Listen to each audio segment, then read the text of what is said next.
जब चुनावी भाषण देना होता है तब तो आप मोदी जी लगातार ये बात बोलते हैं कि अरे मुझे पिछड़ा कह दिया, मुझे फलाना कह दिया, अरे मैं तो पिछड़े वर्ग का हूँ इसलिए मुझे ऐसी बातें सुनाई जाती हैं। तब जो जनता को मूर्ख समझता है ना, वो खुद बुड़बक बनता है।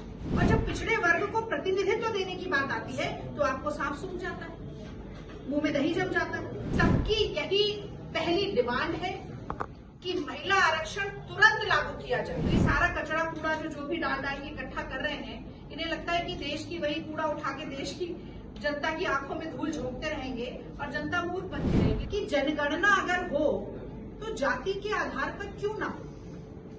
क्यों हमें पता ना चले कि इस देश में कितने आदिवासी, इस देश में कितना बड़ा पिछड़ा वर्ग है, पिछड़े वर्ग में कितनी जातियां हैं और उन जातियों में कितने लोग हैं। 40% यंग गर्ल्स ने या कहें हम नौजवान लड़कियों ने वोट दिया, उस वोट का क्या, उन नारों का क्या? ये सारे सवाल मैं समझती हूँ आज इनका जवाब टटोलना बहुत जरूरी है। कांग्रेस पार्टी की, राहुल गांधी जी की, श्रीमती सोनिया गांधी जी की, कांग्रेस अध्यक्ष आदरणीय खड़गे जी की, सबकी यही पहली डिमांड है कि महिला आरक्षण तुरंत लागू किया जाए। इसको जनगणना और परिसीमन से नहीं रोका जाए। और ये 39 तक कैसे पहुंचेगा ये भी मैं जल्दी आपको बताऊं। आर्टिकल 82, आर्टिकल 81 सब क्लॉज 3 के साथ इसको जोड़कर देखा गया है। तो इसका मतलब है कि 2026 तक जनगणना नहीं होगी। 2026 में जनगणना शुरू होगी तो 3-4 साल जनगणना के लगेंगे। 2021 में जो होनी थी वो तो अभी तक शुरू हो नहीं पाई। तो अगर 26 की माने तो लगा लीजिए 4-5 साल लगेंगे। उसके बाद परिसीमन होगा, डिलिमिटेशन होगा। डिलिमिटेशन कमीशन फिर 3-4 साल लेता है। तो 2034 का इलेक्शन भी निकल गया।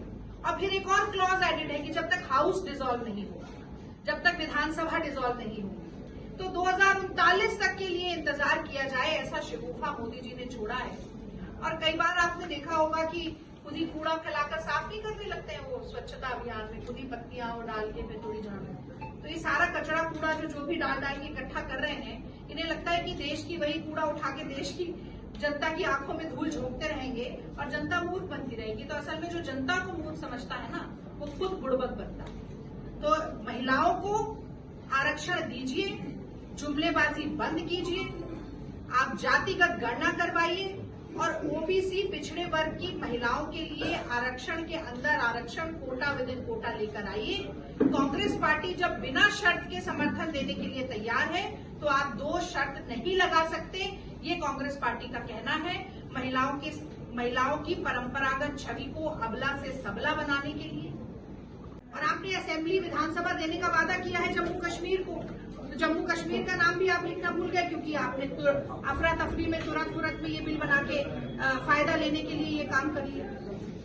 तो ऐसे बिल को आप पारित करना आपने चाहा जिसका कोई त्वरित फायदा महिलाओं को मिलना ही नहीं।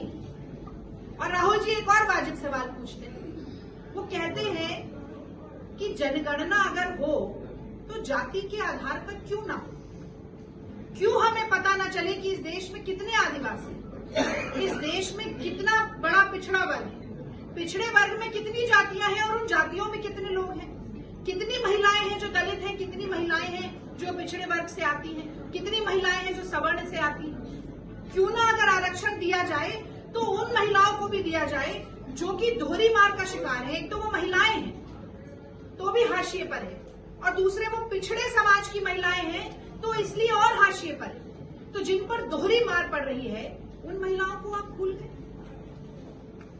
जब चुनावी भाषण देना होता है तब तो आप मोदी जी लगातार ये बात बोलते हैं कि अरे मुझे पिछड़ा कह दिया, मुझे फलाना कह दिया, अरे मैं तो पिछड़े वर्ग का हूँ इसलिए मुझे ऐसी बातें सुनाई जाती हैं। और जब पिछड़े वर्ग को प्रतिनिधित्व देने की बात आती है तो आपको सांप सूंघ जाता है, मुंह में दही जम जाता है। जब भारत जोड़ो यात्रा में राहुल गांधी जी निकले थे तो तमाम समूह के लोग उनको मिले जो पिछड़े वर्ग से आते थे, और उन्होंने कहा कि जितनी आबादी उतना हक, आधी आबादी पूरा हक और जितनी आबादी उतना हक। तो ये कैसे पता चलेगा अगर आप जातिगत गणना ही नहीं करवाना चाहते?